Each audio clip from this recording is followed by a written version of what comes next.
Oh, good evening, everyone, and welcome to a slightly later edition of the Weekend Wrap due to another stupid scheduling game. And spoiler alerts on this one. If you didn't watch the live telecast and you're currently watching it on Channel 7, don't listen to us until later on. But in the meantime, I can say hello to Nikki. How are you going, Nick? I'm going very well, although would it be a spoiler alert saying if they don't want to and if they want to avoid some pain, listen to it? Yeah, that's right. Just save yourself the trouble.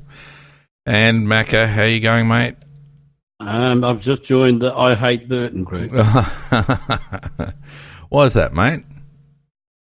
I just think that a football club's not something that you have as a toy to mess around with and experiment, and that he had fucked our whole season up, to be very blunt about the whole thing. And I think as supporters, we have been let down very badly by the club in so many ways, and also all the bullshit that's come out afterwards. So yeah, I'm not in a good mood. Yeah, well, let's get the formalities out of the way and go to the roundup of the weekend's results so far.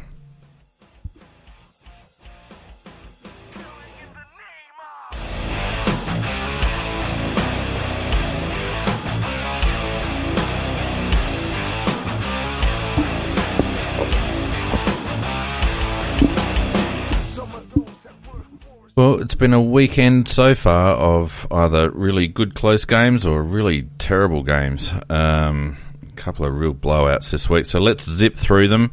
Friday night, Port had a pretty good win against the not at MCG Tigers. Port winning 10 goals 12-72 to 8 goals 10-58. You guys watch that at all? Yeah, I did, and I got to take my hat off to Port. They played with an intensity that I wish that we had. They're rather poor with their foot skills, and they burn the ball a lot, but their intensity at getting the ball is second to nobody's, and I wish we could apply that to our game. I saw little bits and then turned it off. Really, Richmond, away from home, they're shit. Well, yeah. Port kicked 2 goals in the second half and win. They just shut the game down after half time, and Richmond just couldn't find a way through. Richmond is shit away from home. Away from the MCG, they cannot play. Yeah. They're just incredibly lucky that, their finals are going to be the MCG.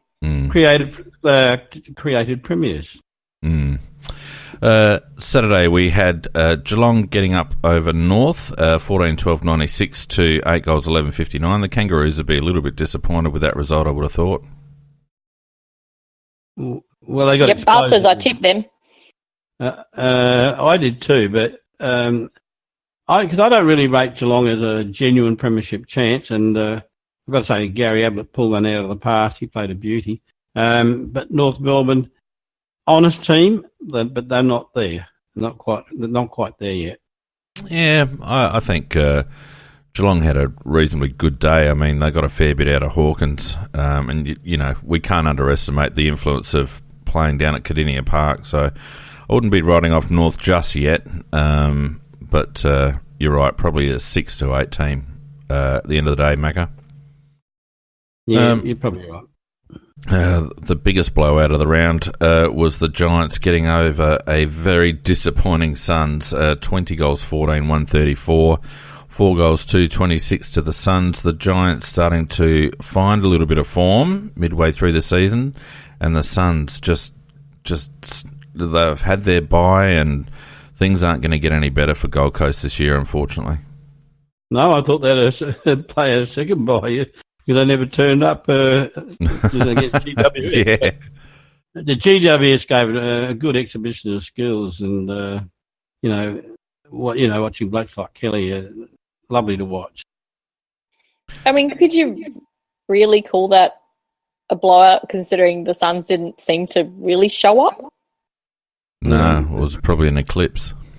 But it's a great example. There are two created teams. They both came given the same opportunities virtually, and they've used them differently, and it's very easy to see which one was more successful.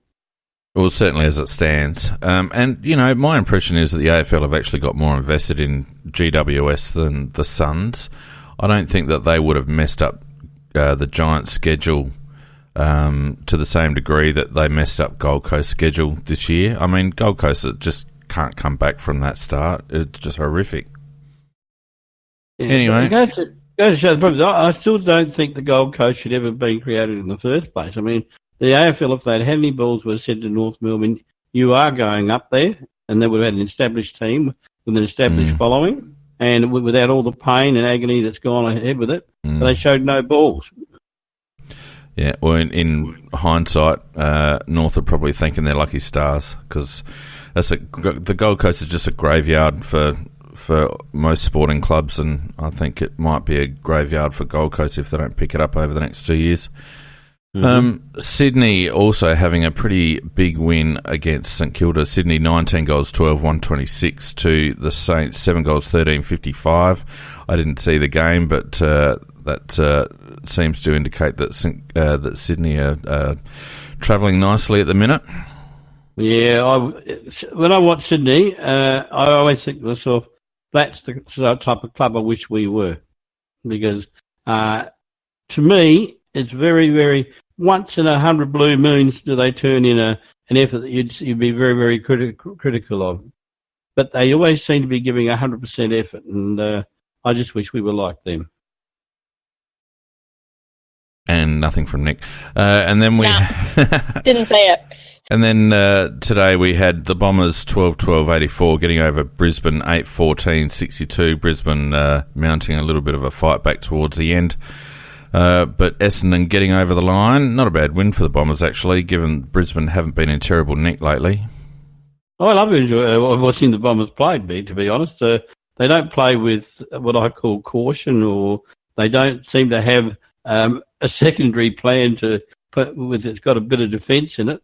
And so when you play against the Essendon, you've really got two teams that just keep going flat out in one direction, and it's good to watch. Well, they've got the benefit of having nothing to lose at the moment, Macca, don't they? They do. You'd think that once they start contending, Westfold's going to have to build some defensive action into that team. But at the moment, you're right. They do play an enjoyable brand of footy, and getting some nice wins. So they'll probably end up, you'd think 10 to 14, which isn't a bad result, really. And they'll get a good draft pick out of it. They've all had fun. Yep, that's right. Anyway, so no point looking at the ladder just at the minute, although obviously with today's result, Adelaide slipped further down the table. And speaking of the Adelaide result, let's get right into that now, shall we?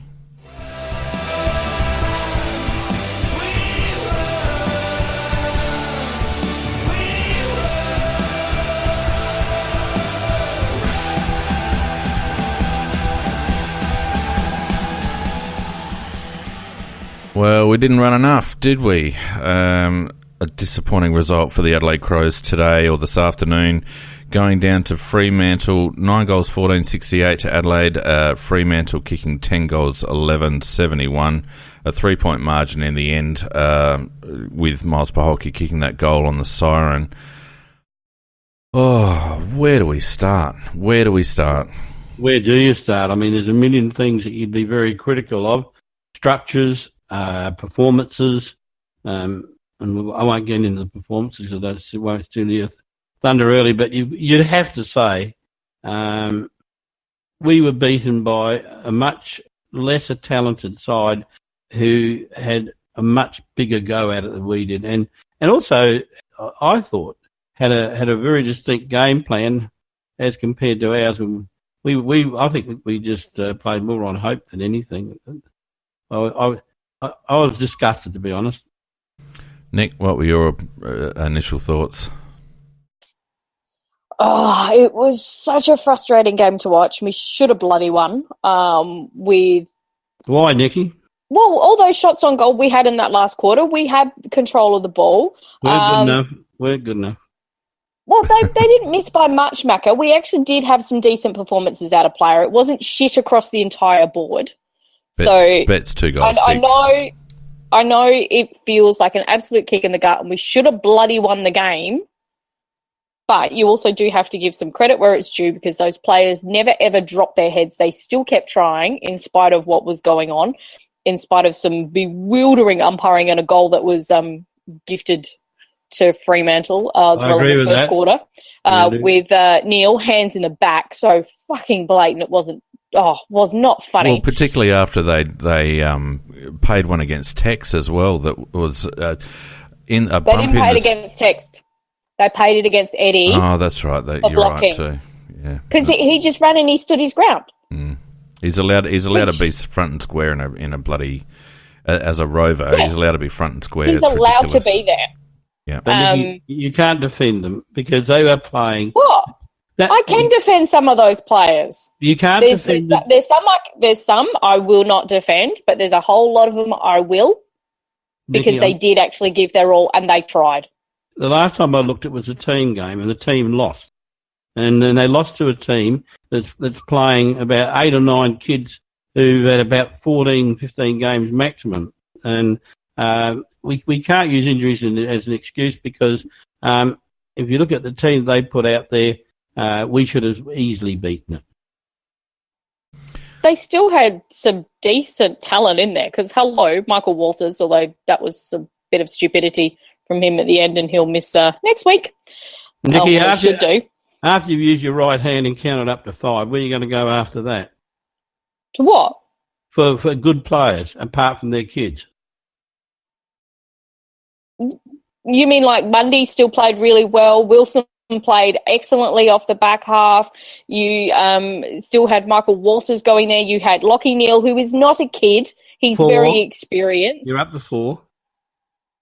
There are other players as well, but I don't give a shit about their team. They actually played well across. So they had 14 players. That's not their entire team. They actually played really well. We were shit. And it wasn't just their kids. And guess what? We've got fucking kids in our team too. And they didn't drop their heads. Oh, I'm sorry, but Miller, when he played on Walters, he actually played bloody well. Nikki, we were poor. Look, I think my impression was that for the most part, and probably I would say for the majority of the team, there was certainly no lack of effort. My impression was that we couldn't clean grab the ball. We just fumbled all day. When we did have the ball, we were horrific in trying to hit targets. Matty Crouch, I don't know what's gone on since he's come back, but he couldn't hit the side of a barn at the moment. His disposal is his disposal. Absolutely. And that's in general, our entries into the forward line were just atrocious. And not even just missing. It's not a matter of just not kicking to advantage. We're missing by metres. And to me, that indicates a disconnect between the midfield and the forward line. They're not missed kicks. They're blokes running to positions that the midfield aren't expecting, or the midfield thinking that they're going to run to positions where they should not be thinking. So there's a clear disconnect in our entries patterns at the moment because it was horrific. That's where we lost it. Undoubtedly, what you're saying. We did so many times we hit chest, but they were theirs. Our usage of the ball was horrible. I thought it was really horrible. Now, and particularly coming into the forward line. Now, Vardy Magic, I wasn't going to raise this until later, but Vardy Magic on the chat had said, I thought Rat was serviceable. No. I'm sorry, kids, if you're listening, just block your ears for a minute, right? Rory fucking Atkins is the biggest squib on the planet, and the sooner he gets dropped, the better. He did not fucking straight line one contest. Oh my God, he just stands and waits. He doesn't go in. At the last 5 minutes, he cost us a goal, and he actually squibbed 2 chances around clearances where we could have gone forward as well.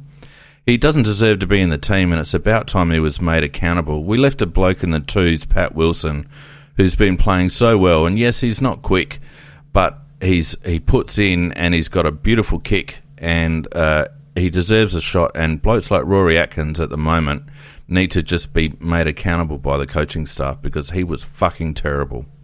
That's my rant. And a lot of the times it was actually him not chasing his wingman into the forward line, which then created a poor defence, had 2 extra players to try and cover because Rat was like, oh, that's my man over there somewhere. He was terrible.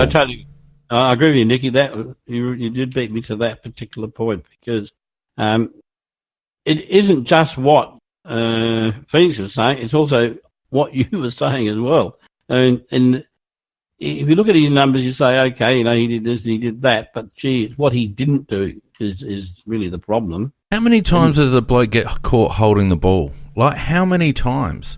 When he does get the ball, he just wants to. He doesn't have the ability to dispose of it. He turtles up and he gets caught holding the ball so bloody often. And it would probably be even more noticeable if he actually got the ball more in close. But everything that he does at the moment is, and I'm sorry, I hate bagging players to this extent, but Jesus, I just wanted to jump through the TV and punch him in the face. I really did.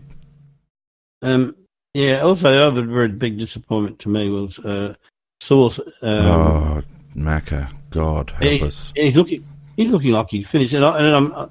Maybe he's finished, maybe it's his back, and I don't know. But the fact that there's a young baby at home keeping him awake most of the night. Oh, Nikki, come on. He's not the only player. No, he's not. No, he's not the only player with doing that. Kids, right? He's not the only player. No, spot on. But I agree. I agree with you guys. He's just dropped off a cliff so fast, and Aptness, they deliberately kicked to him on that outside because they knew Source couldn't cover him. He got slaughtered today by a bloke who's played a handful of games, and I'll happily say that I called this on Jacobs about 6 weeks ago. So he hasn't just fallen off a cliff in the last couple of weeks. He's been shit for the majority of this season. And why do they persist? Why aren't they making these players accountable? I know that we've got injuries, but we've got replacements for Atkins, and we've got a ready-made replacement who has been toiling in the twos for 2-3 years now in Riley O'Brien. They need to give him a run. And for God's sakes, if he's got a crook back, Jacobs, why stick him on a 3-hour flight to Perth when we've got a young lad? Sandilands is out, so stick the young lad in there for God's sakes. I don't understand why they persist with him. I agree with you, but I think from a longer term point of view, I'd say I'd let Lynch go if he wants to go for more money somewhere else, and use that money and get Lysett over here because he's fucking useless, Macca. No, he's not. No, I watch him very. Macca, I reckon he can play. No, he's not a lead ruckman, Macca. He's not a lead ruckman. Stringer. He plays well when they've got Nat Newey playing. But he's not a lead ruckman. I've looked at him myself because he seems the obvious replacement, being an Adelaide boy. But I'm not sold, to be honest. I'm not sold. Anyway, but look, a Stobie poll at the moment would be better than Jacobs. So he did actually win a couple of taps. Yeah, straight to them. Time and time again, Nikki. It was unbelievable, wasn't it? Oh, it was so frustrating. Like, the commentators in the last couple of minutes were saying, Source needs to step up and feed something to our midfield. And right at that very moment, what did he do? Fed it straight to them. It was unbelievable. Anyway, such is life. Look, let's get on to some head-to-head stats, shall we? And we'll have a bit more of a rant afterwards. Disposals, 427 to 360, and we'll drill down on that in a minute. But 230 kicks to 205, 197 handballs to 155. Freo used the ball by hand more than what we did, which isn't in itself a problem. But Freo had 70 more uncontested possessions than us. And clearly they had a plan to keep the ball off us. Their disposal efficiency was excellent. Ours was putrid. And I think credit to Lyon for coming up with something, and credit to Freo for carrying it out. 106 marks to 81 is indicative of that. Even though we're chasing tail a bit, 64 tackles, Fremantle to 54. 54 tackles by Adelaide. Not good enough. GWS had 30 in the first quarter against us last week. 54 tackles. 54 tackles. It's bullshit for a team that is trying to play for their season. It is rubbish. Source won the hitouts 42 to 31, but it didn't seem to make any difference. Frees were even, but I thought the umpires were pretty average. Some really odd as decisions. mentioned also, there was the mark, and I'm putting inverted commas around the mark, paid to the wrong Freo player, the one who had the ball second from the contest with Pearce. They paid it as a mark. It was so clearly not a mark. And I swear the number of times I actually saw they actually blew the whistle before the player had taken it, and they then dropped the ball. And well, Nikki, they were shocking. What was really my main beef about the umpires was the critical decisions that they either didn't make in our favour, and there were 2 or 3 of those in our forward line which could have easily, or not easily, should have been free kicks. For example, there was a push in the back to Gibson, which we got a point. Oh, yeah. Now, that was 100% a free kick. And that was an example of one. But there's probably about 2 or 3 of those. And also they got a couple of charities. I thought that, you've quoted one, and I think there's about 2 that. And in a game when you lose by less than a goal, that counts. But having said that, I still come back to the principle of we were playing a very lowly side that's got very inexperienced players in it. And if we want to even think that we should be participating in finals, we should be cleaning them up, and we didn't. So, well, back to that. Interesting. Rebound 50s were equal. Inside, take your finger off the button, Mako. Inside 50s were equal, 50 each. We were very inefficient in front of goal, I thought. And I've already mentioned about our lack of cohesion going forward. Disposal efficiency, as I mentioned, we were under 70, which is the benchmark. We're at 68.6. Contested marks, they beat us in the air, 15-12, which is disappointing. Their tools played really well, I thought. Marks inside 50, again disappointing. Josh Jenkins couldn't get near it, 12-7 in favour of Fremantle. Clearances were even, although they won the centre clearances 10-8, and we were 1 up on stoppage clearances.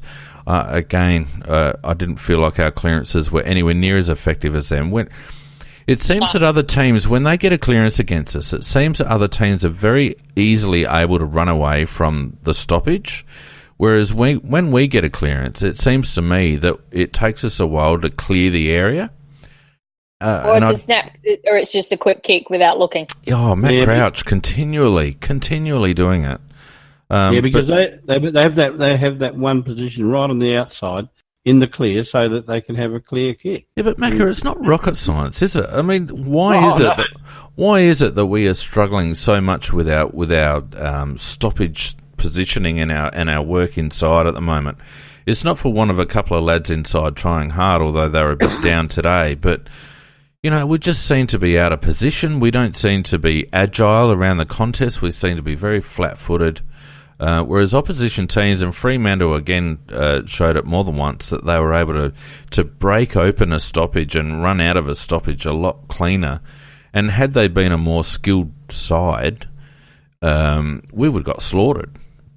They often they weren't able to capitalise on their clearance work, but against a better side, we would have got smashed.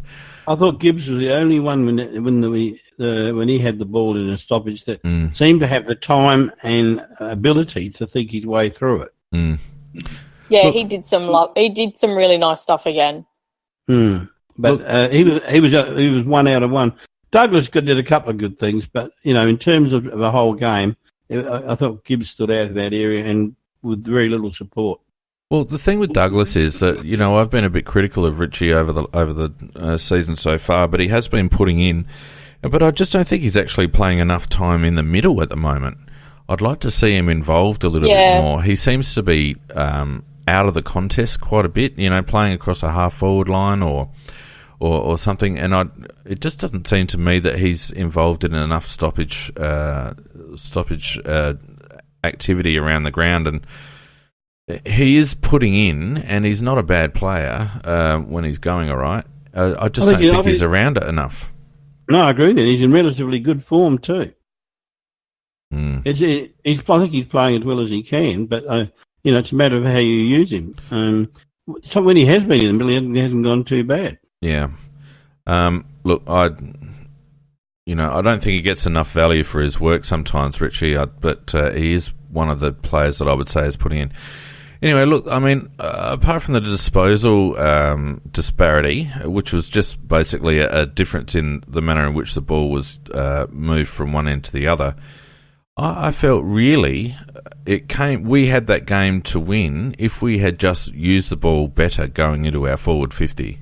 Honestly, all the other things aside, and you can argue that we weren't playing well, and I'd agree with you, but what cost us the game, in my opinion, was our work into the forward line.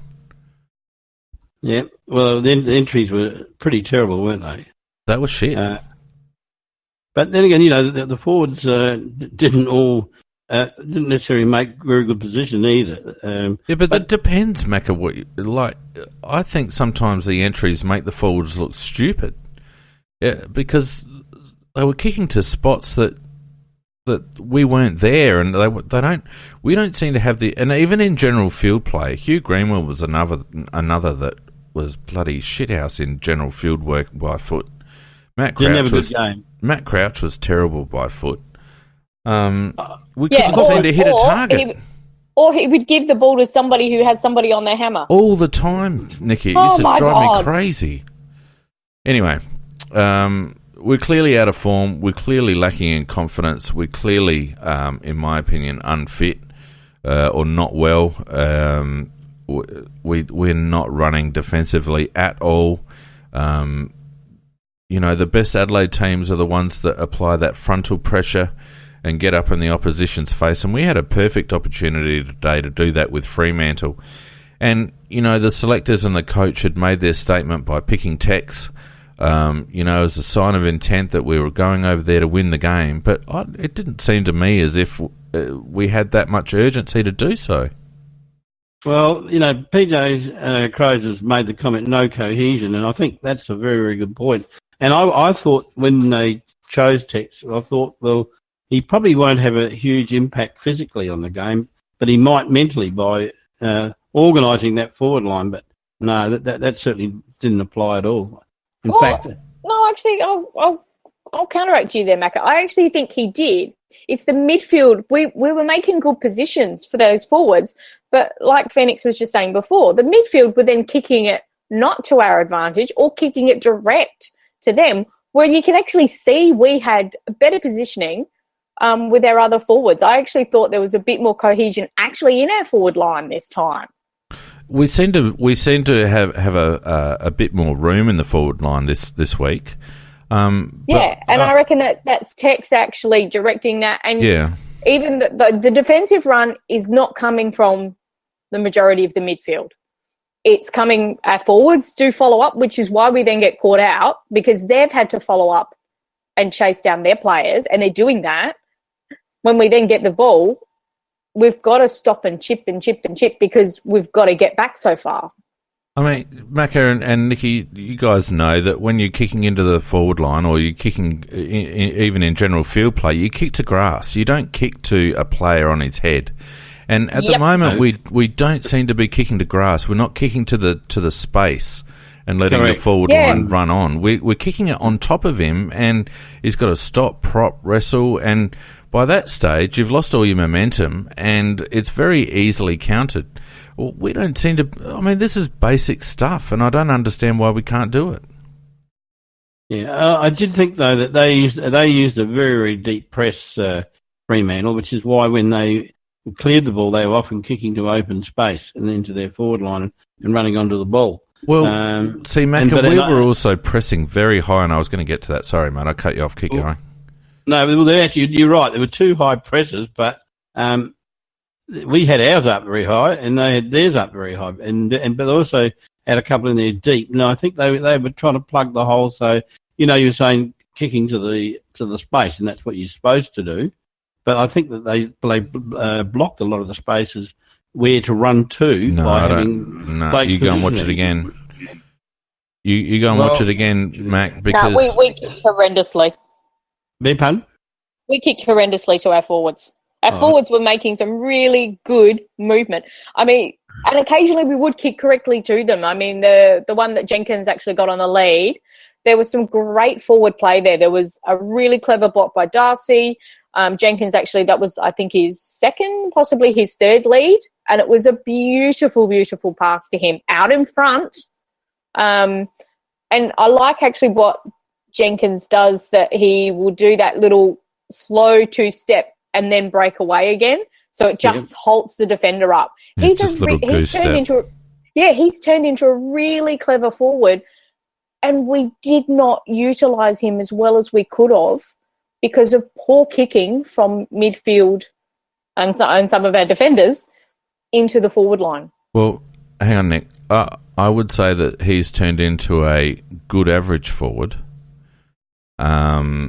because it's not very often that Josh will win a ball when it's not on his terms, and the really, really, really good forwards can make something out of nothing in those circumstances. And I see a bit of that in Darcy Fogarty down the track.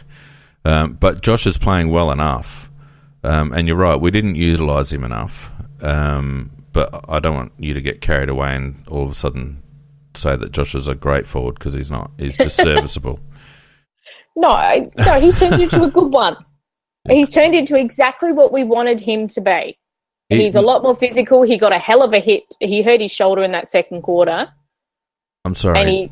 Nobody wanted another Matthew Robran. And he's essentially, no, I don't think he is. I don't think he is, actually, Nick. I really don't.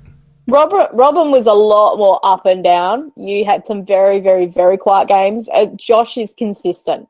He's not a superstar, no, but he's a good forward. You go back and have a look at the stats and see how many games we lost when Robin wasn't playing. Our win-loss when Robin wasn't playing was unbelievable, because the thing that Robin used to do, he used to make a contest and he always used to straighten us up. Josh doesn't play that way. Also a very different style of football play back then. Yeah, very true. But you are right. He was a key. Anyway. Just one silly comment. Yeah. Did you read the summary on the internet of the match? No, I haven't read anything yet, mate.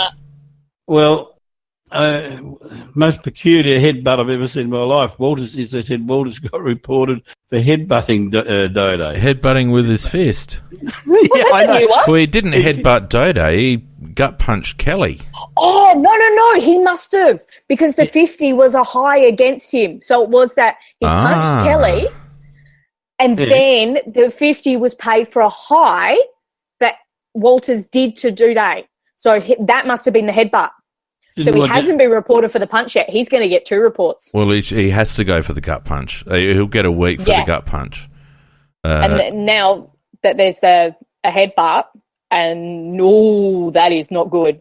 So it was for high, Nicky? Yeah, that's what the 50 Afterwards, was. that was the 50. Because you're right, Nick. Dodo got in his face. So you're saying after he punched Kelly in the guts, Yep. I didn't see that. I'm going to have to go record it. I have to go back and have a good look at that. But why didn't the umpire was right, really that right clear. there? The gut punch? Oh, yeah, but he was behind. God, how many umpires are on the bloody field? There's a goal umpire, there's a boundary umpire. Yes. And this is their stupidity, that they will wait to see the vision and then report it off of and wait for the report to happen off of the vision. That way it can't be contested because they've already gone through the vision. This is stupidity from the AFL. If you saw it there, then done. Gone. Should have been. All right. Should have been a 50 from that point. Let's go through some individual stats, shall we? Not that there's much to write home about. This is fun. Well, we didn't have one player into the 30s with possessions, which was pretty average. How many did Gibbs end up with? So Bryce had 14 and 14 for 28, took a mark, 9 tackles, 4 inside 50s, 4 clearances. He had 13 contested possessions, only went at 57% disposal efficiency, which was indicative. Had 6 score involvements and 6 intercept possessions, but turned it over 8 times, undid a lot of his work.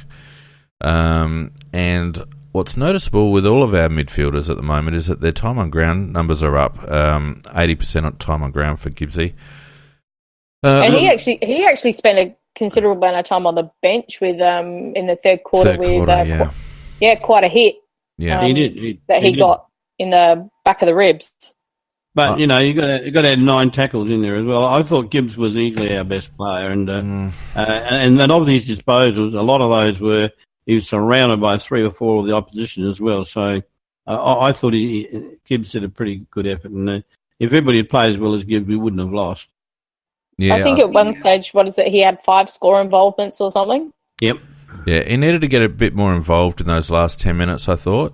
I think this is probably my knock on Bryce at the moment, is that he's a senior player, and yet I don't see a lot of assertiveness in his play, if that makes sense. He's a very creative player and all the rest of it, but he's the type of player, particularly with this young group around him in the midfield, him and Douglas, when Douglas is rolling through there, they need to be the ones to pick up the slack and to show the other blokes how it's done. And I don't see Gibbs doing that. That's probably my knock on him at the moment.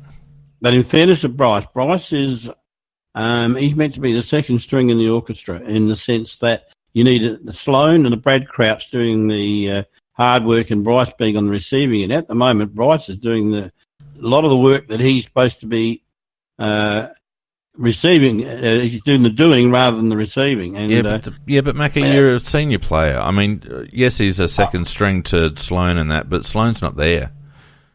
I understand that, and at the moment, the boys that are supposed to be doing it, and they've done it a couple of times well, and that's Greenwood and Cam Ellis-Yeoman, but at the they didn't have great games again today, and I suppose in fairness, they might be running out of a little bit of steam because we're asking boys to do a man's job in terms of experience.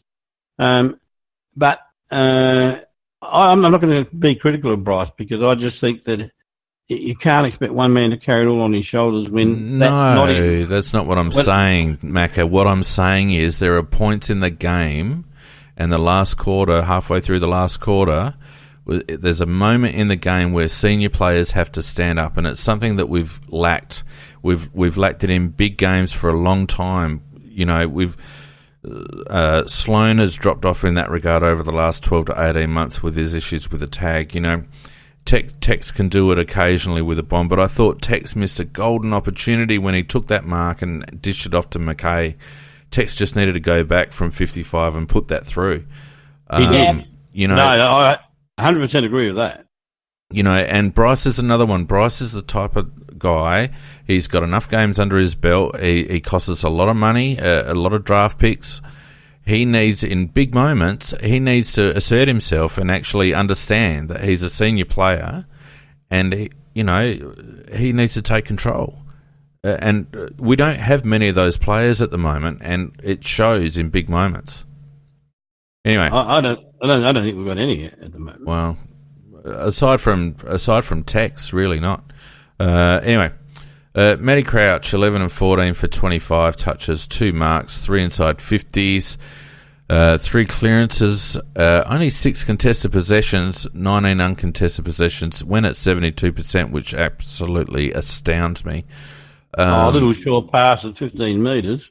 Yeah, 6 score involvements, 5 turnovers. He hasn't looked right since he's come back from that hamstring. Well, it's the decision making which is what's confusing me. He was absolutely flying last year with his decision making. That was actually really well done. He's gone back to the very start of his career, the little panic, handball, short one, dinky kicks. That's all he's doing. I mean, last year, he used to turn it over a little bit, but he was taking those risky kicks. His disposal efficiency had improved out of sight last year, and now it's just gone poof. Bye-bye. Yeah. You're right, Nick. I reckon at one stage he'd almost reached elite the way he was kicking last year. And the other thing that's very noticeable of Matty Crouch is you look in the tackles column and there's a 0. Yeah, that's right. And he used to be good for like anything up to 10 tackles. Yeah, he used to love tackling. Now he's just like, oh, there's my man out the other side of the pack. Bye. Well, so I think Phoenix is probably right. I don't think he's 100%. Let's read just quickly, because I was going to read this afterwards, but DSG brought it up in the chat, and then you've just mentioned it, Macca. So we mentioned in the head-to-head stats, our low tackle count. Here are the players that made less than 5 tackles. Okay. Jake Kelly, 0. Matt Crouch, 0. Rory Atkins, 0. Surprise, surprise. Paul Seedsman, 0. That's a surprise to me. Miles Polkey, 1. Luke Brown, 1. Josh Jenkins, 1. Taylor Walker, 1. Sam Gibson, 1. Darcy Fogarty, 2. Hardigan, 2. Talia, 2. Jacobs, 2. Douglas, 2. McKay, 3. And then you've got the 4s, Murphy, Miller, Greenwood and Betts. But that's 2/3 of our side laid less than 4 tackles, and all bar 3 players on our side laid less than 5 tackles. It's just not. How are you going to win a game of footy? Well, you're not. You're not. Snap, Macca. You're just not. It's not going to happen. So, and that's lack of desire. That's what it comes down to. It's a lack of desire, and that's whether the players are mentally fried, whether they've given the season away, or whether they're just not able to, whether they're not agile in the legs enough at the moment to be able to get into right positions. I don't know, but no, they're giving their opponents too much space. That's what was frustrating so much about the game for me today. Was that they were within a distance and they'd keep that distance. It's like you can't close quick enough. Get fucking closer to them. You need to be, if you're a defender, you need to be arm's length away. Well, not 5 to 10 metres. Yeah, Hardigan was very, very guilty of that today. What's the name of that really tall bloke in the forward line?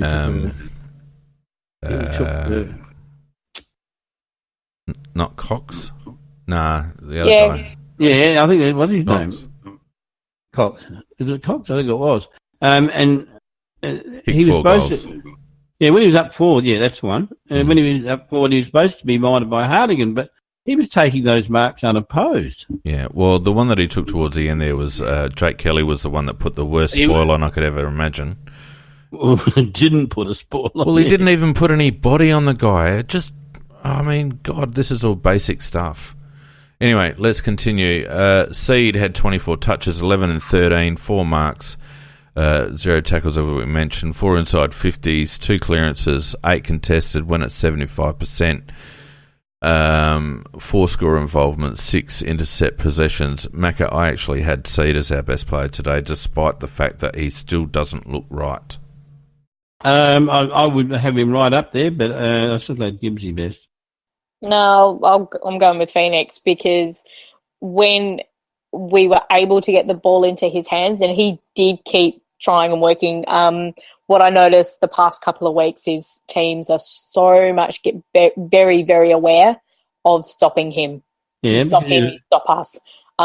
He managed to get away for a bit, but they got in his they didn't give him a lot of space, but he was just so proactive and he did still keep trying.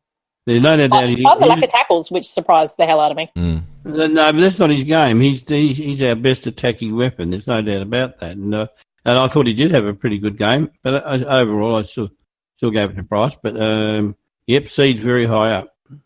Yeah, it's a matter of opinion. Yeah. Look, they both played well. I thought the reason I'd give it to Seed over Gibbs only because he seemed to fade a little bit in the second half.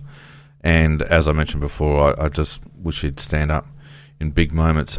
Next guy, Sam Gibson, 18 and 5 for 23, took 7 marks, kicked a goal, laid a tackle, 8 contested possessions, 74% disposal efficiency, 5 intercepts. I don't really know why he's in the team.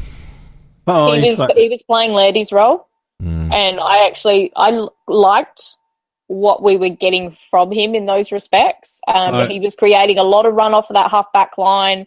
And you know what you're going to get with him, which is the kicking is a little bit off, but he's going to keep trying. He's going to give everything, and he just kept pressuring up forward, and he was one of those that was making a lot of proactive movements forward.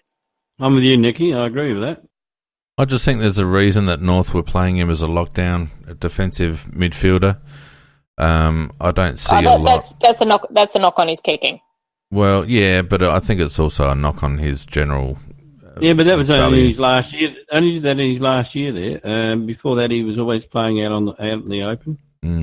Yeah, and he did some really nice stuff today, Phoenix. He did some really great runs. He created space. Particularly there was the his ball kicking movement is horrific, and he undoes a lot of that.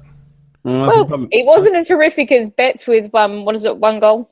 Or did he kick 2? 2 goals, 6. But the kick down the line, I mean, a couple of the kicks down the line, he just ballooned them straight up in the air. The one late to Lockie Murphy. It's just what the fuck are you doing? Like, seriously. Bit of pressure on that one. No, we are conceding that's probably his Achilles heel, but at least the guy does have a fair crack at it. Oh, no doubting that, but I don't know. We got enough of these dour players, Macca. I don't know whether we need another one. Well, at the moment, we don't have enough. He wasn't trying to be dour, though. He was actually trying to be creative, and he was creative. Maybe I'm just a bit biased. Miller at 12 and 10 for 22, 3 marks, 4 tackles, 3 clearances, 7 contested possessions, only went at 63.5% disposal efficiency. 4 intercept possessions, 3 turnovers. Not as much meterage from Miller this week. And I thought he played all right in patches. Did all right for a little while when he was down back on Walters. He was down back for the whole game. I thought I saw him play a bit higher. So, yeah. No. He ran forward. Yeah, he was down back the whole game, and he was defending. So he wasn't the loose man. That was actually more Gibson. Yeah, he was a one-on-one. He was playing one-on-one. He was playing one-on-one. I thought he did actually quite well on Walters. Actually, I thought we covered Walters fairly well. It was the lack of the midfield run out the back that was stuffing it up. Yeah. Richie Douglas, 16 and 4 for 20. It's not enough from a ex-club champion. It's just not enough. 4 marks, kicked a goal, 2 tackles, 5 inside 50s. It shows that he was actually getting up the ground a bit. 3 clearances, 10 contested, only went at 60% disposal efficiency. 6 turnovers. It's the tail of the tape. You just go through this whole side, the tail of the tape. Not enough of the ball and burnt it too much. Not enough of the ball, burnt it too much. Well, it's a condemnation of the whole team, really, because I had him in my first half dozen players, and you're quite right, everything you said about him. Paholke, I thought, justified his selection, did all right. The only thing the only minor criticism of Miles is he seems to be a bit of a indecisive thinker with ball in hand. There were a couple of times towards the end there where, I know they had guys back. And that's what they commented on the commentary, was that it was actually good that he held it up because we didn't have enough players back. Yeah, but it was good that he held it up. And Wilson was lurking. It's good that he held it up, Nick, but then he chose the wrong option. There were a couple of times where he got it through the middle and he just needed to spread it wide to spread.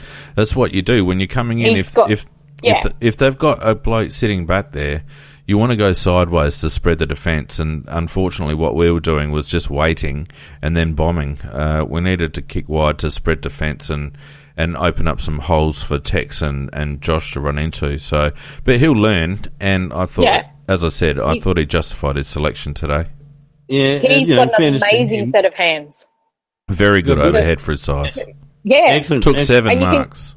And I said this I think a couple of weeks ago that I was surprised at games where he has played. You could just see that so often we would kick to him, and I'm thinking he's going to be outnumbered here. But the trust in his teammates that they have, that he's going to mark that ball, and it just came to fruition in today's game. I thought he actually had that was his best game for us.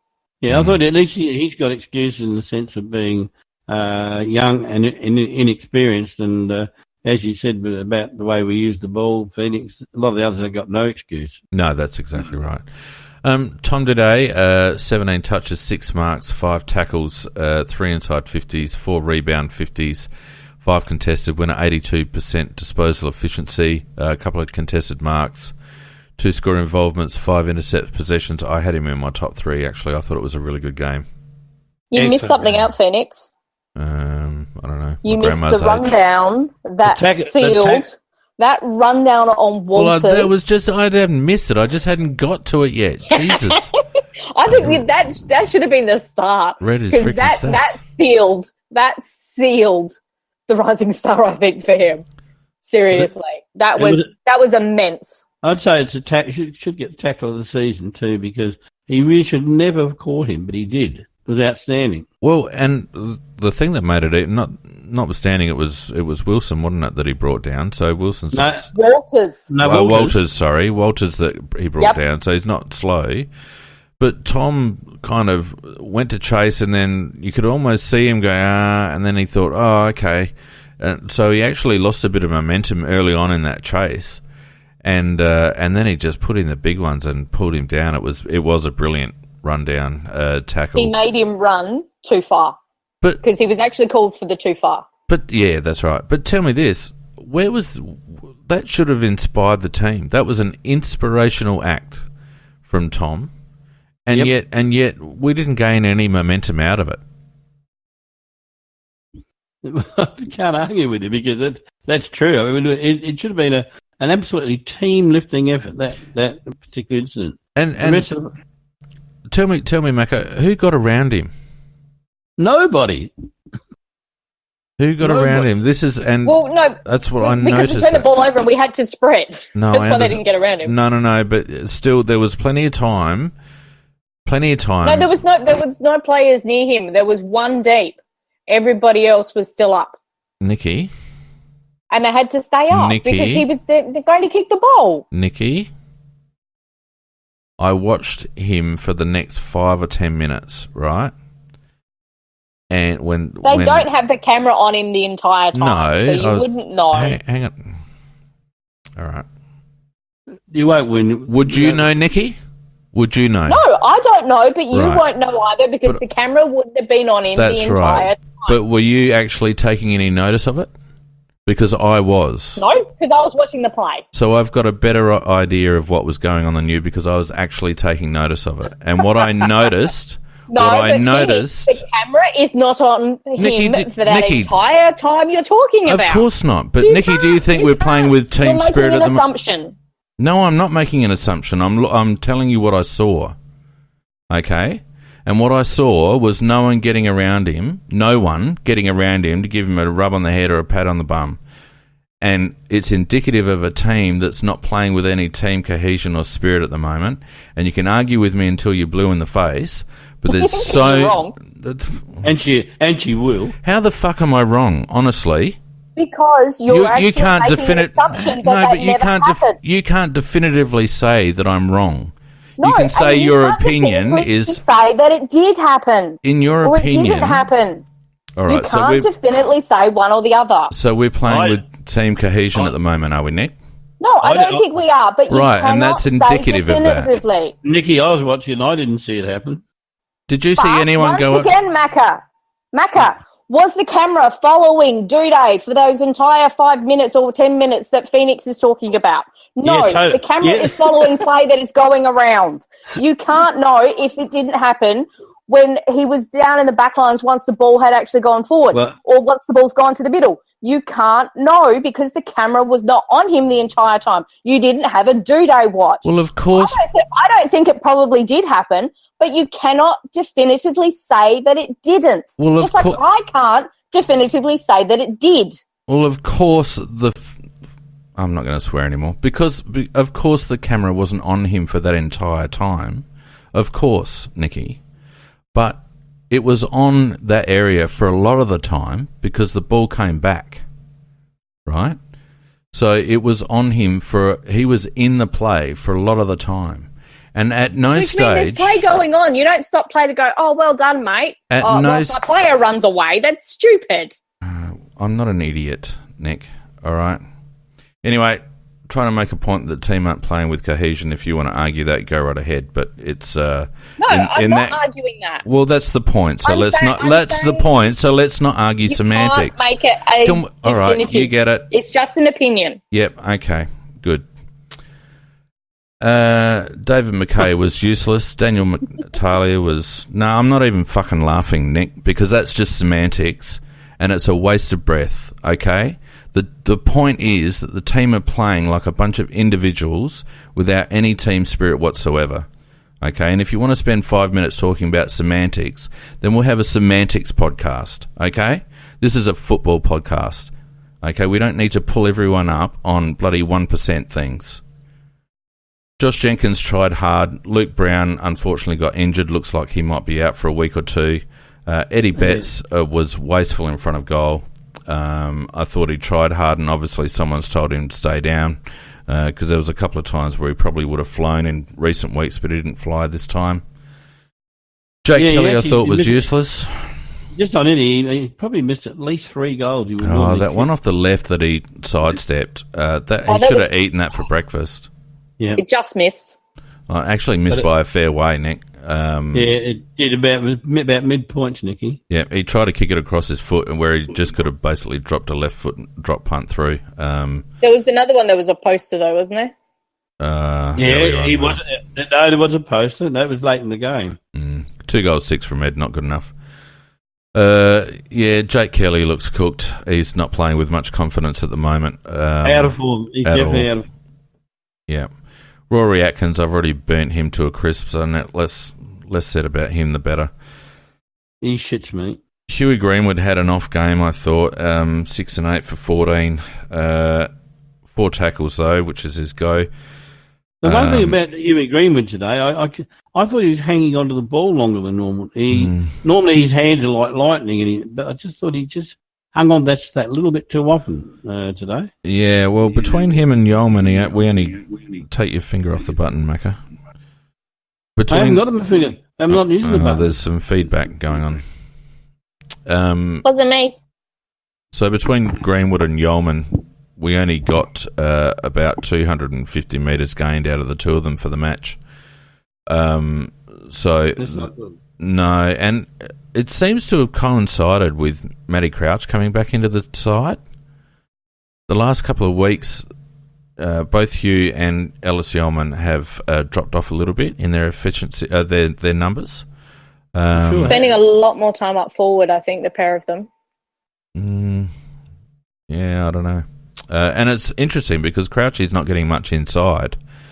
So, I mean, we've still got 19 contested possessions out of Greenwood and Yeoman and only 6 from Crouch. So it's not as if Matty Crouch has taken over an inside role, but it just seems to have altered the dynamic in there somewhat. So that's an interesting observation. Lockie Murphy, I thought was okay. Only just, though. Yeah, but he's a footballer, Macca, isn't he? Is that the impression you get from him? He is, but is he going to be the long-term answer, though? No, he's 5 games in. Well, I'm being a little bit harsh, I suppose, because he doesn't have a lot of experience behind him. But when you're small like he is, you've got to have some real tricks to go with it, like Eddie has. And I reckon he's a good field kick, Mac, and I reckon he's quite aggressive. What I'm struggling with Murphy at the moment, I'm struggling to understand what role he's playing. Because that's what I'm coming at, yeah. That's not his fault. It's hard to know because at times he was playing quite high, whereas I would have thought his role in the team is as a defensive small forward. But he seemed to. I don't know whether he's having small runs rotating through other positions, but I don't know whether he's got a definitive role. He's up around centre quite often. Yes. I think he was swapping with Douglas as that defensive role and then the high half forward role. Yeah, I think that's you could be right, actually. Could be right. PJ Crows reckons Murphy won't play 50 games. Mate, I know you're pissed off, but... Yeah, I think he's right. No, I reckon he's got a spot. There's going to be a big hole to fill when Eddie Betts retires, Macca. And at the moment, I reckon Murphy's got the spot. Well, Eddie's planning on playing another 3 or 4 years. So, Really? Have you been listening to him the last few months? I saw in a recent interview that's what he said. Yeah, no, I think maybe that might not be the case. Tex Walker, I don't know. Did you guys think that it was a justified selection in the end? No. We needed some experience down there with Lynch out. Yeah. And we have noticed before that even if he's not getting the ball, he does have quite an impact in that forward line. And I thought they looked more cohesive.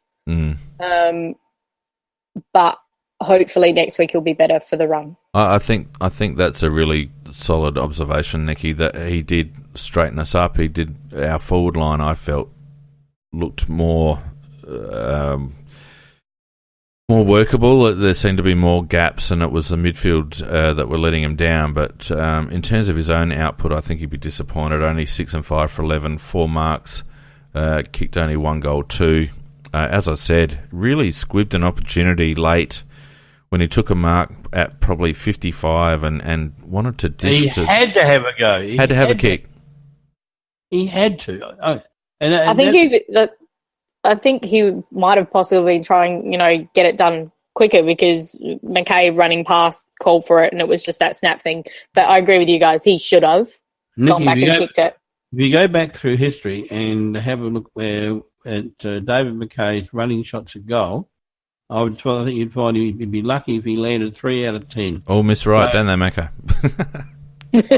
always go to the right. Always miss right. Got to straighten him up 15 degrees. But Walker, he can kick that journey, and when he kicks that journey, he tends to kick straight. Yeah, exactly. Also, if he kicked at that stage, I do believe he would have gone on to win the game. Yeah. And I thought that was a turning point in the game. Yeah, well, certainly in that last little while. Mac, I don't know what's going on with you, but I keep feeding back. In that last few, at that point in the game, Tex needed to have that shot, and I'm really surprised that he didn't recognise that moment. Anyway. Yeah, it's amazing, but, unfortunately, people have brain fades, and that was a very costly one, in my opinion. Yeah. Ellis Yeoman, fading badly at the moment. Cam, only 4 and 7 for 11. That's just not enough. Just not enough from an inside midfielder. Huey had 6 and 8. Ellis Yeoman 4 and 11. We only got 25 disposals out of our 2 key midfielders. They were staying back. That you're right. That whole thing with Crouchy coming in, you could see that they were staying a little bit more on the outside. It's like, get them feeding out to Crouch. Yeah, Cam's he's disappearing before our eyes almost. 6 tackles, 4 clearances, 7 contested.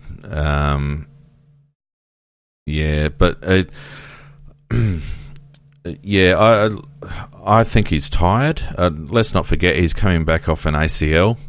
And he's been asked to both him and Hugh have been asked to do a lot of work. I wouldn't mind with Crouch now in the team, injuries notwithstanding, I wouldn't mind them rotating Cam and Hugh off the emergency list for the next couple of weeks, just to give them a bit of a break. I don't know whether there's room for both of them in the team, though, ultimately. I'm not sure. Kyle Hardigan, I think, struggled at times. I feel like we were playing very high and we kept getting caught over the back. And he got caught out. He got caught out 3 or 4 times. Yeah, he seemed to be getting caught out of position quite regularly. But not our worst by any stretch. I think our defence tried hard. Sauce Jacobs. He tried hard. He tried hard, but there was some costly errors. Yeah, this is our All-Australian ruckman, Sam Jacobs, 4 and 4, 2 marks, 2 tackles, 41 hit-outs, I think 3 to advantage, 2 inside 50s, not much else. Geez, he's cooked at the moment, isn't he? He's just absolutely cooked, and they reckon he's got a crook back. Well, Mackie, he's had that. No, I'm agreeing with you. I don't think he should be playing. He's had that crook back. He did that crook back. When was it? What game was it? 3 weeks ago. Yeah. Who were we playing? I can't remember, but he hasn't. He's done absolutely. Might have been Port, actually. He's done nothing since he got the goal. No. And, why won't they play O'Brien? Why won't they play O'Brien? No idea. Yeah. I would have definitely played O'Brien this week. This was a perfect week to bring him in. You know, and it doesn't... I mean, Riley's been playing all right, but at the end of the day, it doesn't matter because we're not losing anything by not having Sauce in the team, and we might actually gain a little bit from Riley, even if it's just for a week or two. But if they don't think that Riley's up to it, then piss him off. We've had him on for 3 years now or whatever. God damn it. It is crazy, yeah. And Darcy Fogarty... I'm with everyone when it comes to the recognition of skill, but we've got to get more out of him. Only the 8 touches, didn't take a mark, only 2 tackles, only 3 inside 50. Like, I'm just struggling to see what he's... One of those tackles was very good, though. Yeah, absolutely, and I'm not knocking the kid at all because he's 18. But, we've got to get more out of him. If he's going to be in the team... We've got to get more out of him. I mean, between him and Tex and Jenkins, neither of those 3 had double-figured kicks. Jenkins kicked 2, Walker 1, and Fogarty nothing. Well, Darcy's playing our third tall role at the moment. He's got to hit the scoreboard. Correct. Yep, agreed. He's got to get. I think he should be getting 2 a game. And look, he's only 18, and it's not his fault. But at this stage, he's really not quite ready. But we're playing him because of. I don't think we've got anybody else to play that role. Well, we do. There's a bloke called Harry Deer in the twos.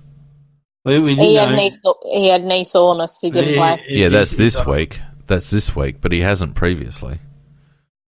Well, they obviously don't rate him. I think that's obvious, Phoenix, because... they must rate him because Clark actually was at the SANFL. What does that mean? Well, Matty Clark was there too, and he was actually coaching Rob at the SANFL game. No, we're talking Harry Deer. So he flew over later. We're talking Harry Deer. Harry Deer. Harry's problem is JJ. No, well, because Jenkins is playing. Yeah, well, they've got it. I understand they've got certain people earmarked for certain roles, and certain people are understudies to other people. But you know, you and I have talked about this that when McGovern went down was the perfect time to bring in Harry, and they should have. Yep. Anyway, look, that's the tale of the tape. Very disappointing. Very disappointing. Let's go through our awards for the week, shall we? For what it's worth. It's bad actually calling them awards. Well, you know what I mean. They're not going to get anything, idiots. They don't deserve anything. No. You're gonna get what you need. Gonna get what you need. You're gonna get what you need. Gonna get what you need. So I guess it's Gibbs and Seedsman. Who's got the deciding vote? Oh, you have. Well, you and I both voted for Seed over Gibbs, so that was a 2-1 decision. Yeah, I've accepted it. Yeah, I'm very happy. Honourable mention to Gibbs, but he faded, as you pointed out quite rightly, Phoenix. He faded out in that last quarter. Yeah, he got that hit in the third, didn't he? And that he did, and I think that did. I think that did impact. I respect the back of the ribs. That is the decision, and I still hold my opinion, of course. But that you're right. Yeah. I just want to do a Nicky on you. No, I'll lose my shit and turn everything off.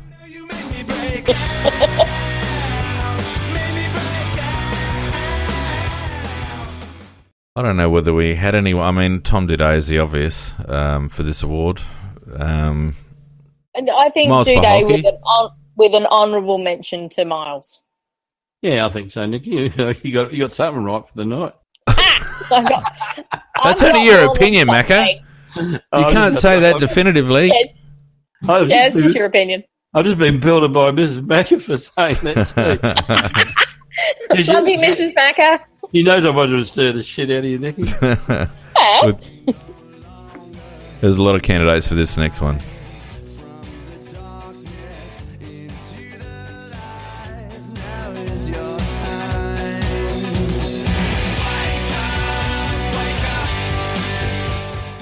I'm going to overdub wake up Rory Atkins into that little audio clip because it's pretty much just it, really. Yeah.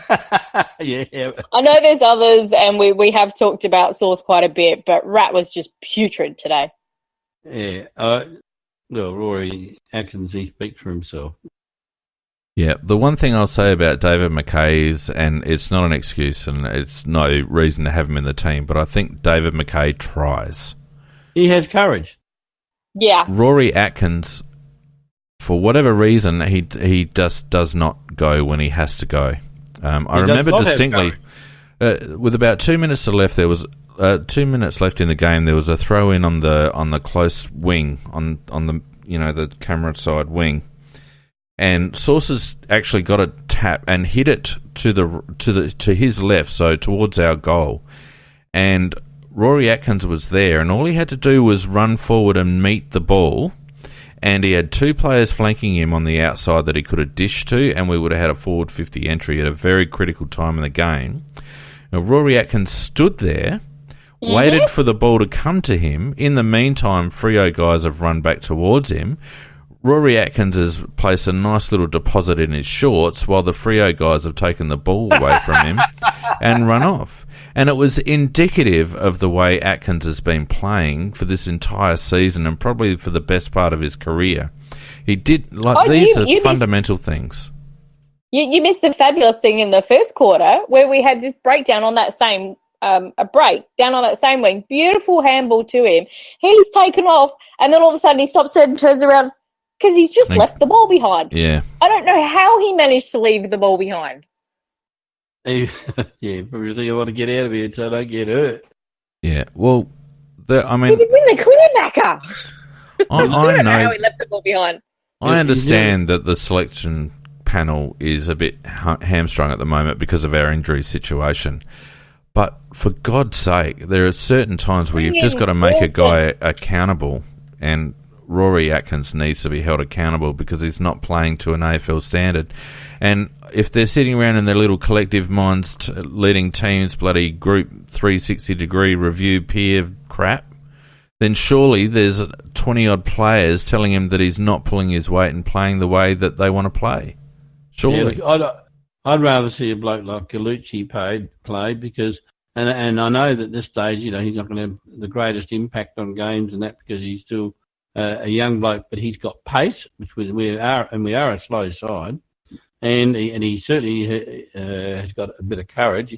He doesn't shit himself like the other bloke does all the time. And he's got a good kick. And he'll just get better and better and better the more he plays. I have no doubt that. Paholke's getting better the more games he plays. Yep. And I'm thinking if Gallucci gets the same opportunity, and as Nicky suggested, Wilson. Paddy Wilson's another one, yep. He is absolutely scorching the track in the SAFL, and I can't see any reason why he shouldn't be given a try. At the moment, we've got people that are playing poorly, that are letting the team down, and they should get a go. And Wilson's a lovely, mature body that actually welcomes contact. Yep, doesn't mind it at all. No. He's and not happily dishes it back out again. He's not the quickest player going around, but he does have good presence, and he has got a nice kick. So, I don't know. Yeah, went to the SNFL on Saturday, expecting to get beaten. Didn't expect the umpires to be as bad as they were. But he was so proactive because we were playing him through the middle. But he was running up and back, and what I love was every time he's absolutely gut running to get off that boundary line to do the interchange, and you can tell he's buggered.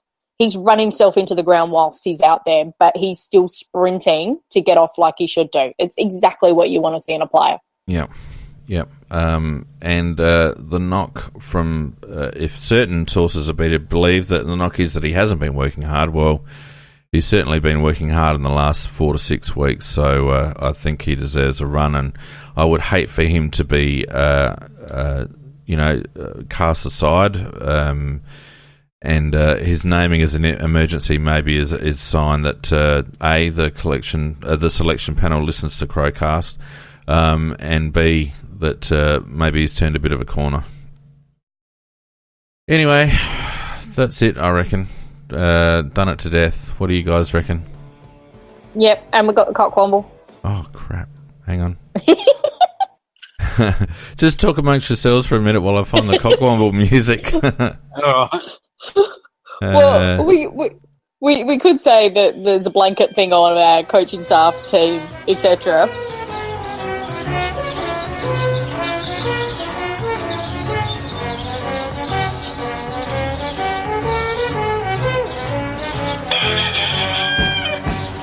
Underground, overground, wombling free. But we did give it to the club last week, so we'll forgive them for that. Phoenix and I were joking beforehand that he possibly deserves a nomination. I for definitely quoting deserve one. from an April Fool's article, which he did fess up to and a bit, but yeah, that was kind of funny. Yeah. As I mentioned, I did go to the SANFL, and the ground announcer. Oh my God. I think, or whoever it is forgot to put the comma in Alex Keith's name, because he said the captain for the LA Crows is Keith Alexander. And we're going, really? Okay. What the hell? Yep. Oh, he had no idea. So that was kind of funny. I actually would like to give it to the umpires for continually allowing players to tap the ball with an open hand upwards and not pay it as a throw. You can tap the ball upwards. You can tap No, the it's ball. not allowed to go up. Yes, it is. No, it can't go up in the air. A tap. Open hand, you can tap it, but it has to stay level with your hand. It cannot go on an upward trajectory, which they continually do. I've never heard that, Nikki. Yeah, that's a throw. You can tap it down. You cannot tap the ball up. What It's not allowed rule to is come that? up. What rule is that? I've never heard that in my life. Can you find that in the rules, please? Well, they've changed it from when I umpired then. But that used to be a definition of a throw. Nikki, you're going to get a Cockwomble. I was just about to say, unless you can provide evidence, then next week on the wrap. Problem is no, hang on. the Next week AFL on the rules. wrap, there will be no Cockwomble. There'll just be a Nikki as a Cockwomble. I'm going on what I umpired, so it may have changed, but that just annoys the shit out of me. If they did change it, they've changed it to allow the Bulldogs to get away with it, because that's the way it always used to be. If you tap the ball upwards, Well, I can tell you, you can tap it down, but you couldn't tap it upwards. if you were an umpire, well, I certainly wouldn't expect to get a free kick from you. A definition of a throw is carrying the ball with your hand. Like you can tap the ball. What about if you fist the ball, Nick? Does it have to go a certain angle or a trajectory or velocity? The fist is fine. It's an open hand. 27 degrees south it has to go. No, it was brought in for the ruck, because you're tapping it down. Nick, this is a disappointing effort from you. Well, I didn't watch anything else, so if anybody else has got some other nominations, off you go. I'm giving it to Brett Burton because I hate him. We gave it to the club last week, Macca. No, but now he's honing in on individuals. I'm homing in. You did last week as well, and I just gave it to the club. Well, Burton he's not qualified to hold that position. We just saw today our club go into ruination for the season, and there is a certain individual and his offsiders who've killed it. Is that That'd be rude. Do you think that's actually the case, Macca? I genuinely believe that they have ruined our season. And then taking it further, it has created a generation of liars and cover-up merchant trying to hide the truth of what happened. They're finally coming out saying now that they've messed up their pre-season and they've done things wrong. They finally but only after they have been rubbished and lampooned. The club has been lampooned by every writer all around Australia. And we've gone from being this tight, credible club and we've made fools of ourselves. I can't disagree. Nick, what's your impression? You've got some club knowledge. There is definitely some disharmony going on down there, and it's very disappointing because, as you and I both know, Phoenix, we've sat in a room with Andrew Fagan and Ian Shuttleworth. And whilst I can understand working in a communications area myself, I know exactly why they're doing certain things regarding messaging. You're always going to do that. It's been very obvious about the way they've delivered certain messages, but that's across the whole of the AFL. They all do that kind of thing. I find it very disappointing because I had quite a lot of high hopes regarding Fagan. I'm with you, Nikki. Yeah, I know there's some disharmony. I know there's some other issues. I'm not entirely too sure where to put the blame on. That's my problem. I think Burton appears to be fairly obvious, but I don't want to slag something off without having too much knowledge. That's my problem. I think my impression is that sorry, Mac, we're feeding back. Yep. My impression is that both Pete and I and you, Nick, and a couple of other people have received information or heard from, fairly reliable sources of disharmony and of discontent and of ructions in the club and all the rest of it. And it's the old adage, I think it's where there's smoke, there's fire. I mean, I know that the club doesn't want to add any further fuel to the Collective Minds commentary, which we ran with on Tuesday night, for those who don't listen on Tuesday nights.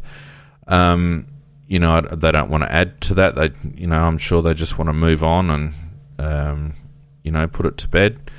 I'm sure that they'd point to the success last year when we also had Collective Minds on board. So, but the simple fact is, Max, sorry, I'll just finish this bit. The simple fact is we've got two leadership and personal development programs going on at the Crows at the moment. Leading Teams, which has been run by Daniel Healy now for a fair while, and more recently Collective Minds, which by all reports is a customised version of the Mankind Project, a customised version,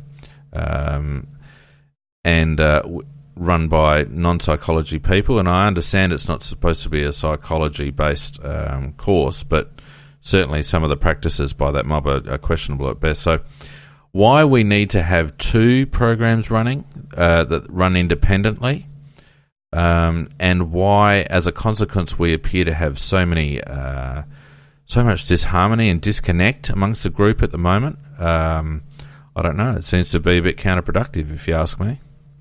I guess mine's a little bit more simplistic than that.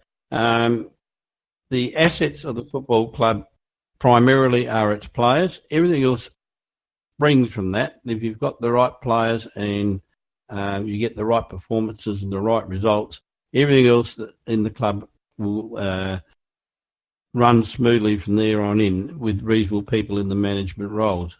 And what we've done is physically and mentally messed around with this with our asset, and this is the result of it. In the sense that some of them aren't there physically because of they've been damaged by what we've done, and it's unnecessarily damaged, and also some have been mentally affected as well. So if I sound like a record that I get so angry about this, I am angry about it because I think we've got a lot of talent in our football club, got enough talent to win a premiership if everybody is fit and available and happy and wanting to do it. And I would say that certain people in the club have absolutely messed it up in lumps. And if you did that in a business, you would be sacked. And if the Adelaide Football Club has got any balls, they will remove Burton and they will replace him with a professional and make sure that it is run like a professional football club that it used to be, and not before we promoted people who aren't capable of doing the role properly. And nobody can dispute that particular comment because the results are there right in front of our noses. For me, it's really hard to put a finger on exactly what's... It's not one thing. I also think what could possibly be impacting this, and quite rightly you pointed out there, Macca, is that with this collective minds, etc., what was going on, did they actually take into account what this group has had going on? And that had actually gelled us together. But winning and playing that attractive football had helped. And then all of a sudden we've got all these injuries, we've got this other adversity, we're not coping well. I think it's actually a few issues compounding. And so for me, whilst you're saying removing Burton, yes, okay, that might be part of that problem, but I don't think it will fix what's gone on very quickly. I think I think we're actually in for a lot more pain. Let's not forget, Nikki, that Burton was also the instigator of us purchasing the Kangatech technology. Yeah. And the Kangatech technology is specifically designed to manage training loads. It's an injury management tool. And yet, despite it appearing to work very well at North Melbourne, it hasn't worked very well for us. Now, Saunders is obviously still at North Melbourne, so which means we've obviously bought the program and the technology. And then we've set it up somehow how we want.